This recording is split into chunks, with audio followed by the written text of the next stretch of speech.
In this video, we're going to discuss some of the information you need to be aware of when starting at VFA Learning and discuss some of your responsibilities. So the key topics we'll discuss are position description, the VFA email with Office 365 access, login details for the learning management system, your staff files, professional development, maintaining currency, VetNet, and what's on VetNet, including policies and procedures and the staff and student handbooks. First of all, with your position description or job description, it's really important you read it clearly on taking on the role to be sure of your roles, responsibilities, and accountabilities. So there will be things set out there in regards to your responsibilities, especially in regards to pastoral care and the expectations in regards to feedback. So if you've got any questions about your position description, make sure you ask the academic coordinator or your manager. When reviewing the position description, please be mindful of the last couple of pages. So as we can see on the last couple of pages, we've got a supporting documents section, and these are the documents that support the role of trainer and assessor. So in each box, it'll highlight a number of documents and where they're found. You're expected to read these documents and develop a clear understanding because all these documents relate to your role. So we've got documents that are going to be found in the Trainer and Assessor Handbook, Policies and Procedures Manual, in the Skills First Contract, Standards for RTOs, and Vet Student Loans. At the bottom of this page, you're expected to sign off that you've read and understood the documents that support and direct my role. So you're signing off basically that you've got a clear understanding of all these documents. So make sure if there is anything you're unclear of or something that you can't find, you speak to your manager. Obviously, when you start at VFA Learning, you will be given a VFA Learning email address. This will also give you access to Office 365. Now, Office 365 is a tool that we'll use more and more. Already, some of the components of it, like Word and Excel and PowerPoint, you'll be familiar with, but you'll start to see us use things like Teams, Sway, Streams, some of the other programs on there as well. So really effective tools in Office 365. We will provide you opportunities to get training in them as time goes on, but your email address will be used for you to log into and set up your access to Office 365. The VFA Learning Management System, currently we're using Eduon Go as a learning management system, but this may change over time. But your learning management system is another login that you'll be provided. And it's really important you become familiar with the learning management system. Staff files and setting up a staff file is one of your first jobs. And again, really important. So in your staff file, we would expect to see your resume, qualifications, working with children check, contract, and your trainer matrix. So we're going to go through some of these things in more detail. First of all, your resume. Really important that you don't just put a resume on file and then just leave it there. Your resume needs to be updated because currency has become a really important thing in the training sector. So now we're going to talk a bit more about how you keep your resume up to date and what's expected at VFA Learning. All right, now we're going to discuss what it takes to put together a compliant resume and how to maintain it.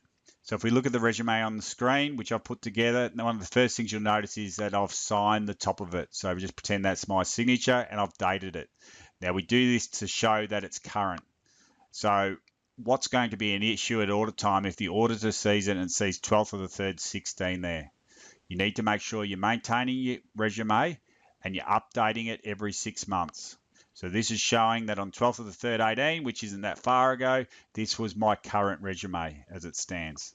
Okay, also make sure these details are correct. There's been situations before where an auditor's looked at the resume and said, listen, you've got this address here, but on their contract, they've got a different address. So how can you say this is a current resume?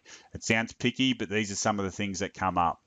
Employment timeline is a really important one, and it's vital you understand this. Okay, if you have a look here, from 2008 to 2018, I've done two things, or two major jobs. Now, really important that we focus on both. This one here shows that from 2008 to 2018, I've been working VFA Learning as a trainer and assessor, which is basically my full-time job. But if you look up here as well, it's also said that from 2008 to 2018, I've been working as a personal trainer for my own business, Face-to-Face Fitness. I've been training 5 clients per week, totaling 10 contact hours, specializing in body transformation. And I'm currently registered with Fitness Australia.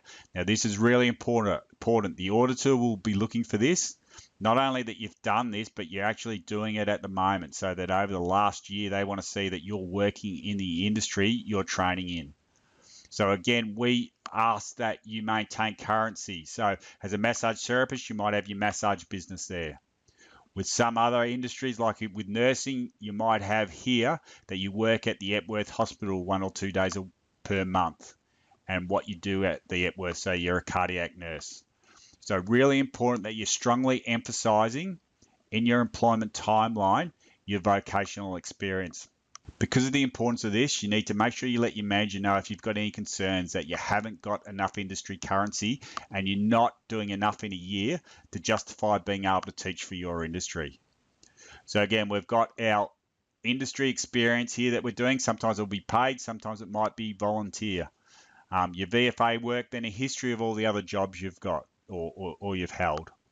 Okay, and then your education, your qualifications. Again, make sure this is up to date. They will pick up. If they see on your staff file that you've got a Cert 4 in TAE, which is the one that came out in 2017, but then they see in your resume you've only got this one listed, they will then say, why haven't you got your resume up to date? So it's vital you stay on top of your resume, you check it every 6 months, re-sign it, put it in your file so that it's up to date constantly. If you've got any questions on this, make sure you speak to your academic coordinator or your manager, because it's really important. And again, at audit time, it becomes really frustrating the amount of time we have to spend with trainers and assessors getting them to update their resumes. Next, we expect that your qualifications are going to be on your file. So if you're a trainer and assessor, it's important that you have, for your qualifications, if they're vocational qualifications or uni qualifications, you have not only the certificate, but the part of the certificate as well that says this is the subjects that you've done. Too often we look at staff files and we just see that there's only the certificate there, but we can't see the subjects that make up that certificate. So this will become clearer later on when we talk about mapping. But really important, you have both sides of the certificates photocopied and put onto your file. Also very important that your certificate is verified. So if you can have a look here, we can see at the top of this certificate, this is a copy of your original certificate, J. Healy, 8th to the 8th, 14. So that would suggest that me as a manager, I've actually seen the staff member's original certificate and I've made a copy of it to go on their staff file. But more and more now, there's an expectation where possible, we also verify with the training provider. Now, we're finding it difficult at universities to access the information, but say you've got a Cert 4 in training and assessment, there's an expectation that VFA Learning now contacts the provider and makes sure the staff member has legitimately completed that certificate. Whilst this might seem fairly full on, fraudulent certificates are becoming a real problem in the vet industry, especially as people get access to better technology, better printers, copiers, etc. on the computers. So on your staff file, we would expect to see your vocational qualifications, your training and assessment qualification, which is most probably going to be your Cert 4 in TAE or training and assessment, and your first aid qualification. Now, again, we require staff to have their first aid qualification, even if they're not teaching first aid, only because we run fairly practical courses, and in case of an incident, we ask that you get your first aid. Another more technical component of your staff file needs to be a trainer matrix. Okay, so now we're going to discuss your trainer matrix in more detail. During this video, we're going to look at how to fill in a trainer matrix and discuss some of the common issues that we find when looking at trainer matrices. Okay, the front page is fairly straightforward. So the key here, name has to go up the top. Here you need to put the qualification that you're delivering. So if you're a Certificate 3 teacher in fitness, again, the code here for the course, and then the qualification. Now remember that every time a training package changes, which might be every 3 or 4 years, you need to update your document because this is going to change. Again, you need to do one of these documents for each course. So if you teach Certificate 3 in fitness, fill one in for that. Certificate 4 in fitness, you have to fill in a whole other form. Here, please list all training and assessment qualifications related to education. So this is where you're going to put your certificate for in training and assessment, the year to obtain, the issuing institution, and tick that you've got a copy on file that's been verified. The only other thing you might, if you've got a teaching degree, you also, or a diploma in training and assessment, you might also put that in here. But the most common one's going to be a certificate for in training and assessment. Here's where you put all your other qualifications related to the industry you're training in. So it might be a degree in human movement or a certificate for in fitness if you're a fitness teacher. Again, a massage teacher, for example, your myotherapy or remedial massage qualifications, and so on. So you've got to list the course here. Again, whether you're studying it still or not, in most cases you won't be. You'll have finished, year obtained, and issuing institution. Also, this page is also fairly straightforward. On this page, you're going to need to write the PD you have done over the last year. So by PD, we're not just talking about your course, you're also talking about relevant industry activities. So in here, you're going to put that you might have been to a conference related to your industry, but also that you've been working. So in there, you might write, if you're a first aid teacher, I'm a sports trainer for my football club. I do this every Saturday during the winter, and the date. Or if you're a personal trainer, train 4 clients per week for the calendar year. So that sort of information has to go in here as well. So that should give us a real line of sight to say this is what they've done over the last year to make sure they're still current. The next page is the major page, which takes the most work, and it can also potentially be the most confusing. What you'll get is you'll get a number of columns. So the first column will list the units. So this is exactly the units in the qualification you're delivering. So you're teaching the course, the units down the side here. In this column, you've got to put the qualification unit that you think is most relevant here. Now, in a lot of cases, it might be the exact same unit if you've had your qualification updated. It might be a unit that is very similar but might have a different code. So you might have done this course in the previous qualification, so it might have just a different code here. It might have a no A in front of it or behind it, for example. So you've got to put the code of the unit that relates most closely to it. In some cases, you might have done a degree where it looks totally different. So the example is here, facilitate implementation of planned education programs. You might have a university unit that doesn't sound the same, but relates to delivering education programs. So you're going to put that in here. Where you need to be really mindful is if you go through your transcripts and you see a unit and you find that in your transcripts you've got nothing similar to that unit at all. That's where this next column becomes really important. But we also need to consider finding a way to get you skilled in that unit, or if you've already got skilled in it, you just haven't got a unit for it, finding a way to get you RPO'd for that unit. The next column over here discusses relevant vocational experience. In this column here, you've got to discuss this unit and talk about what you've done in relation to vocational experience. So you're talking about why you can teach this, what have you done in the job that's giving you the skills to understand the different components here. So to explain this better, I'm going to put some mapping up for someone that's done a good job of it. So we've got a unit up the top here, which is working within a myotherapy framework. Okay, as you can see, they've done this unit, even though it's from the previous training package. So they've done it 3 or 4 years before, but they hold a very similar unit. So in this case, they've mapped the right unit here. But most importantly, and this is where most trainers get it wrong, okay, this person's given a good summary of why they think they can teach this unit based upon what they've done in the workforce.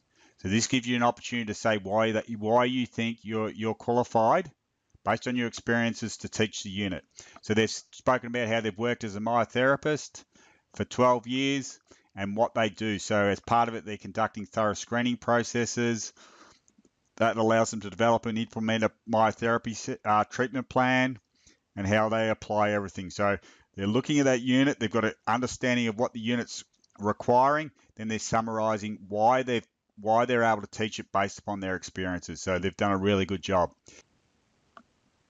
So then when we look at the next line, the information provided in this box is different to the to the top box. So in the top box, it's more general. Here, the first sentence is the same, where they talk about how they work at Sanctuary Lakes, but after that, the information becomes a lot more specific.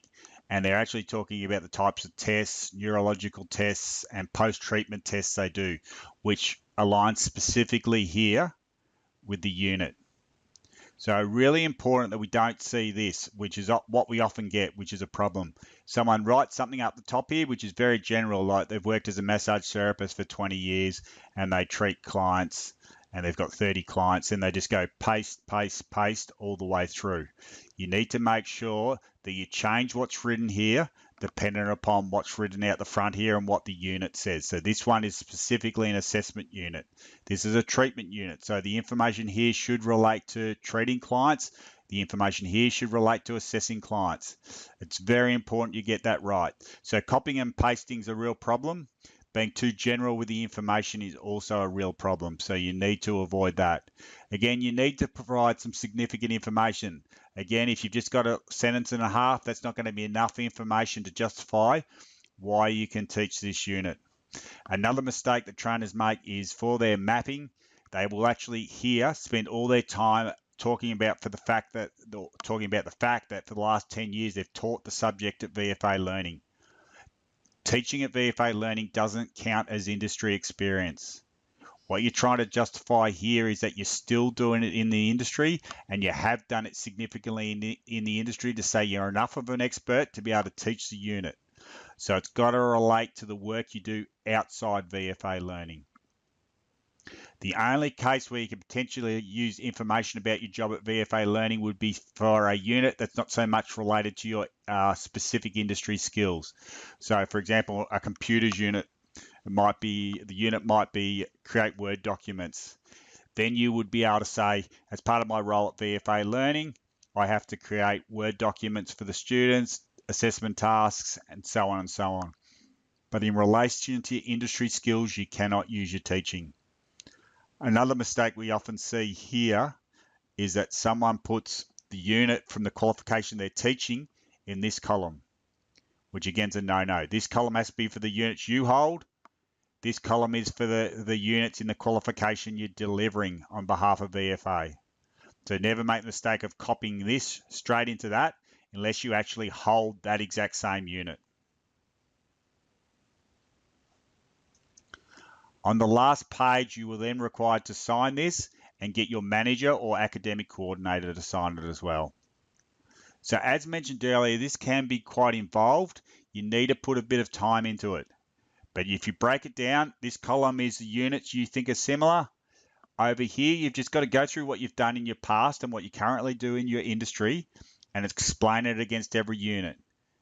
Which you're experienced enough, and we've got you on as trainers and assessors at VFA Learning because we understand that you're very good at what you do in your industry. So this shouldn't be hard. Where you really need to let us know at VFA Learning if you have got a unit and you've got gaps here.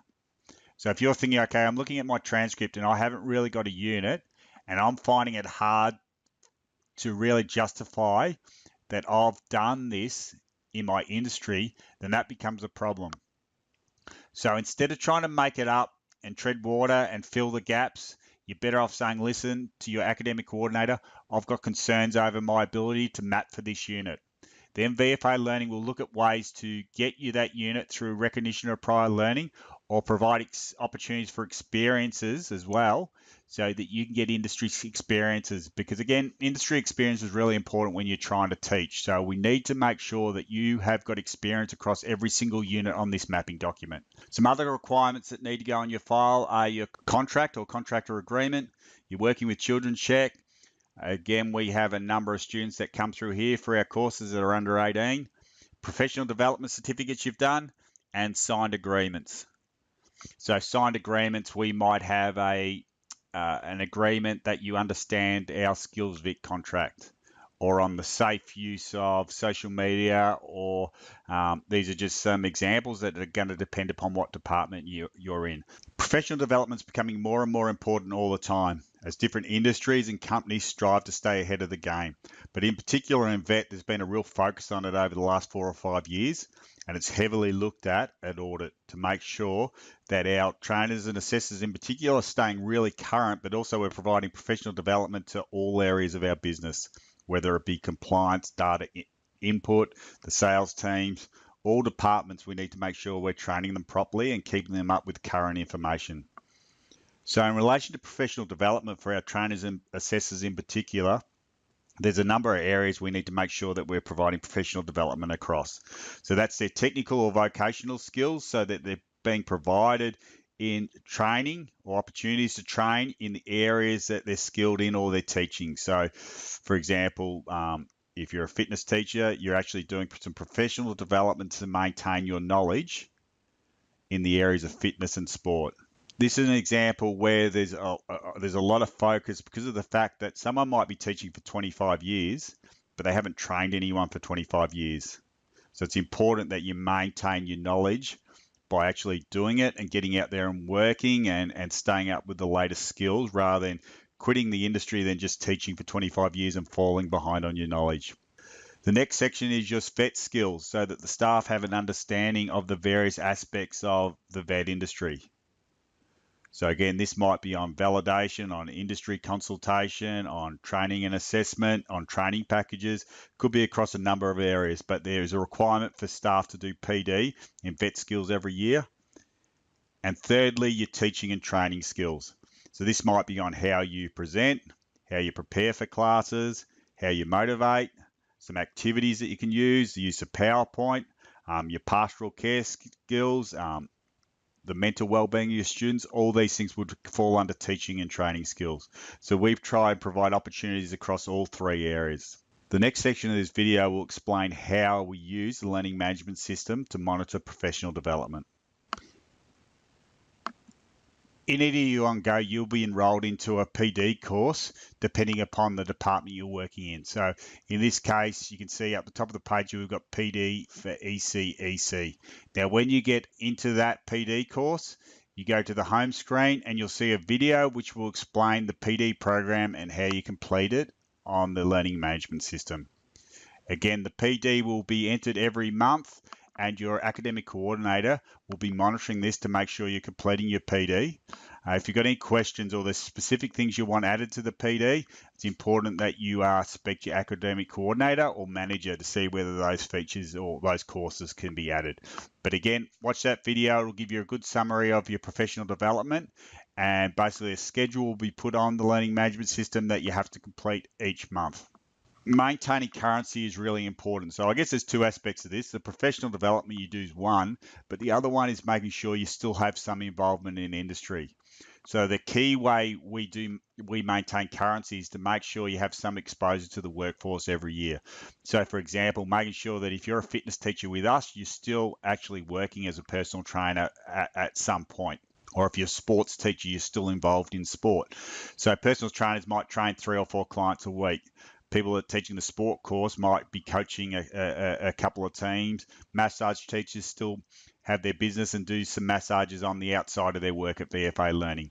In some industries where it's a bit more difficult, like nursing or childcare, we'll actually give you some release days every 6 months to make sure you go off and either work in industry or volunteer in industry. So we've got that evidence at audit time that you're still out there and you've had involvement with industry and you're still at the forefront of what's going on. So this is an important one. If you look at the file here, what I want to really strongly get across is your staff file is your responsibility. Now, why I've got that picture of the staff file with the post-it note on there is we see this too often. We find out that we've got an audit coming up, and we go and we get all the staff files out, the managers go through them, and I see a post-it note on there, and it has a list of 4 or 5 things that the staff member's missing. It might say the resume is not up to date, hasn't been updated for 2 years. The mapping's not on there because they've got old qualifications. They're missing sides of their certificate. They're working with children's out of date.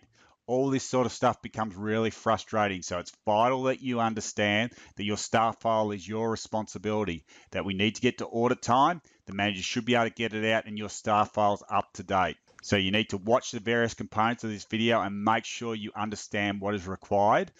And if necessary, go and speak to your academic coordinator or your manager and get them to check over it and make sure you're on track. But it just can't be left. Every 6 months or so, you need to be looking over your staff file just to make sure there's nothing that needs updating.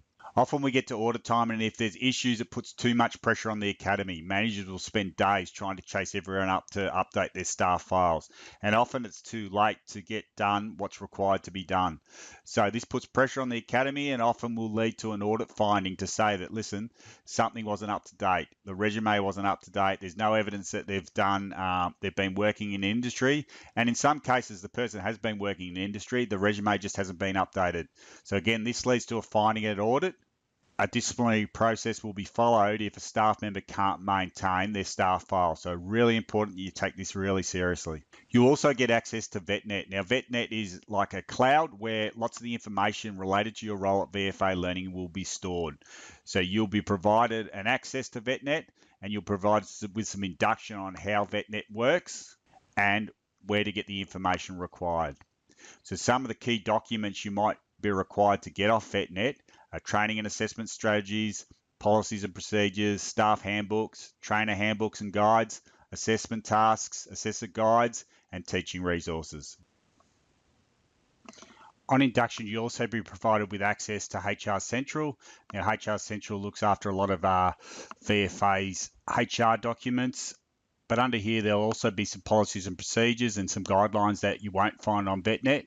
So what you're required to do is you'll be required to, once you get them, you'll be required to read them. When you read them, you have to acknowledge that you've read them. Then they'll be listed here, become green, and become listed below. Now, some of these are quite specific. As you can see, there's some information on LMS security here. On the ACVET Code of Ethics. So again, they'll be on HR Central. Make sure you read them and aware of them because you'll be signing off that you've read and understand them. In the front of your staff file, you'll find a trainer and assessor staff file checklist. Make sure this has been completed. So you've ticked off, you've signed off that everything required has been put on your staff file. Your manager or academic coordinator will have to sign that as well. So make sure all these documents have also been read. You're clear that they're accurate and they've been signed off or verified where required. There's also on the second page, you're going to need to acknowledge that you have read all these dot points here. Now, some of them are videos you need to view, some of them are policies and procedures that might be found on HR Central or as part of your position description. But you're acknowledging that, and then there's just a final acknowledgement at the bottom of it. So this document needs to go onto your staff file. So make sure this is completed fully and signed everywhere where it needs to be signed. If after watching this video you're still unclear on some areas or also unsure on your responsibilities, please speak to your academic coordinator or manager.